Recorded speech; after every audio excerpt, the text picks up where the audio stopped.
Hey, good morning. It's John Vance. I'm stuck on the roof here at 9151 West Bell Road in Peoria, Nissan, continuing our cause partner theme. And this morning I'm real pleased to have with me Jay Davies, and Jay is with the neighborhood.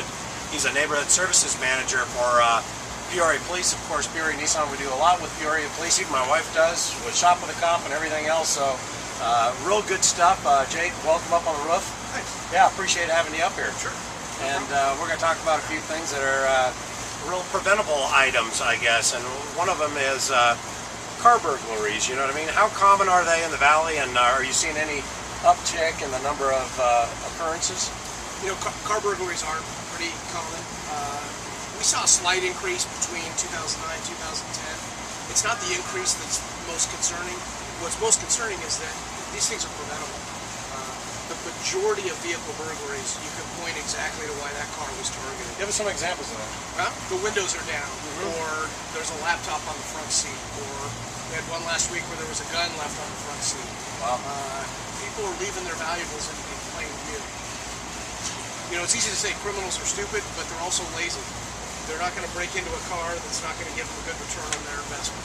They see a valuable on the seat, they're going to bust that window and take it from them. Well, it's easier, right? They know what they're going to get if they can see it and it's in plain view.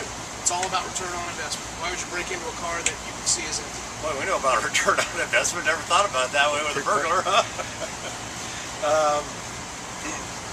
Is it pretty hard to catch, you know, car burglaries, burglars? You know, we catch them from time to time, and the key to catching them is when people call in suspicious people.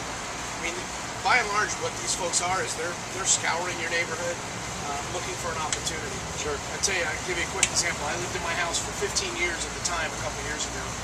One night, I forget to close my garage door. I come out the next morning, my car's been gone through and some stuff's taken out of it. What I drew from that experience is in 15 years, this wasn't the one night that somebody looked at my house. There's somebody out there in your neighborhood every night looking for the house with the open garage door, the car that's parked in the driveway that isn't locked. Sure. They're out there every night looking for this stuff. Looking for opportunities, I suppose, in their world, right? Exactly. So a lot of them are out there doing it. In terms of catching them, when you see somebody suspicious in your neighborhood, somebody that doesn't belong or doesn't look right, call the police. We're happy to come by and take a look at them. We've caught, you know, more than one would-be burglar that way. People calling us in saying, hey, there's a kid hanging around, kind of an odd time of night. I don't know who he is. We've picked those folks up, found burglary tools on their person, figured out who they were, and tied them to a number of burglaries. In general, the problem with catching these folks is, you know, you bust a window with a rock or a hammer or something, you reach in and grab the item, it's gone, they're not leaving fingerprints behind. Sure. So not a whole lot of evidence left behind. Do some of the cars get returned? We actually have some expertise in this too, right? Because there's a lot of insurance products, right, if a car's never recovered. And we had one here about 2 years ago where we had a brand new Nissan Titan that was stolen from our lot. Regretfully ended up across the border in Mexico. That happens. Yes, it does. And I mean, it had a whole different kind of interior. It was brand new too. A whole different kind of interior than what it originally came with. And I mean, it was amazing what we had to do to get that truck back across the border and all the fees we had to pay to the government and everything else. And I'm not suggesting that they all go south of the border, but that was our experience. We also know from the business standpoint and the insurance standpoint, some of these cars that are never recovered too, because that does happen as well. Absolutely. But I mean, is there a percentage of them that are normally recovered if they are reported stolen? You know, I'm not sure what the actual percentage is, but I'll tell you there's kind of two different types of car thefts. One is the joyride, whether it's literally kids taking a joyride or people that steal a car to commit a crime, then they want to dump the car and leave it behind because it can't be traced back to them. In those instances, obviously, you're more likely to get your car back. The other type is the type where the car is taken permanently to be resold or, in some cases, south of the border. We are seeing a lot of those. In fact, the south of the borders? The south of the borders. Yeah. What we're learning is that some of the folks that deal in drugs south of the border actually put in orders. This is what we want. And they tend to focus on the heavier duty pickup trucks that can survive in the Well, that's the reason my Titan got lost, right? Exactly. It was a four-wheel drive to boot. Right. They want the big trucks, with the heavy payloads that can carry a lot of drugs and weapons. They're ordering those, and their henchmen are coming over and stealing them and taking them south of the border. Wow, interesting stuff. So a lot of this stuff obviously can be prevented. There's no question, right? By doing the right thing, keeping things out of sight, making sure your vehicle's locked, not leaving the windows down, right? the neighborhood aspect to use your story, right? I'm sure block watches and groups like that. Pay attention to your neighbor's place. Be a good neighbor. Absolutely. See something suspicious, right, happening in the neighborhood.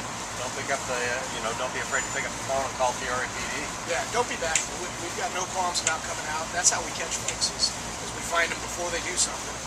After it's happened, it's usually too late. Right, makes the community safer that we all live in too, right? Absolutely. Hey, one last thing. Last year we talked about it. It's coming up in a couple of weeks. I just want to make one quick reference to it. And you and I were talking about it prior to sitting down in front of the camera today.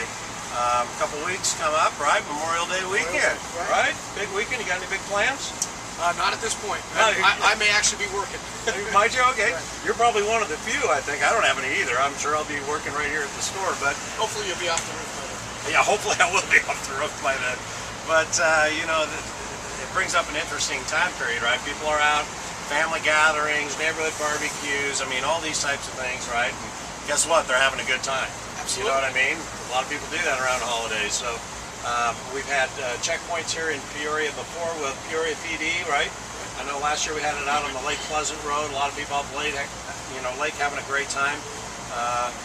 Give us some quick tips for people and their safety during Memorial Day if you could. Absolutely. Well, one thing, it's a big weekend. Weather's starting to turn nice. There's nothing wrong with having a good time. That's what the lake's out there for. Go out and have a good time. But do yourself a favor, have a designated driver. Plan ahead. Choose somebody that's going to get you home safely. We will have a checkpoint out there.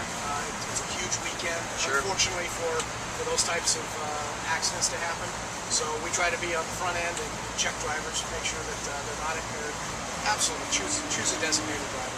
Yeah, I think it's just good news for all of us, right? Please be safe over the holiday season. We have a checkpoint out there to really keep people safe. That's the real purpose of it, right? Don't take matters into your own hands, right? If you're drinking and driving, or not drinking and driving, pardon me, if you're drinking and having a good time, please do not get behind the wheel of an automobile. It's not just the safety of you and the passengers in your car, but it's all the people that are around you. So, Jay, thanks so much for coming up on the roof. We love Peoria PD here at Peoria Nissan. We do a lot of stuff, golf tournaments, everything else. In fact, I think our team just won the Peoria PD bowling tournament. Did you really? We did. I've got the trophy in my office, sir. Congratulations. Yeah, well, it's a big deal. We got some bowlers. Now we know what they do in the off time, right? Exactly. Anyway, thanks so much for being with us. I'm John Van, stuck on the roof, 9151 West Bell Road at Peoria Nissan. Join me later this morning for another great cause partner coming to join us. Thank you.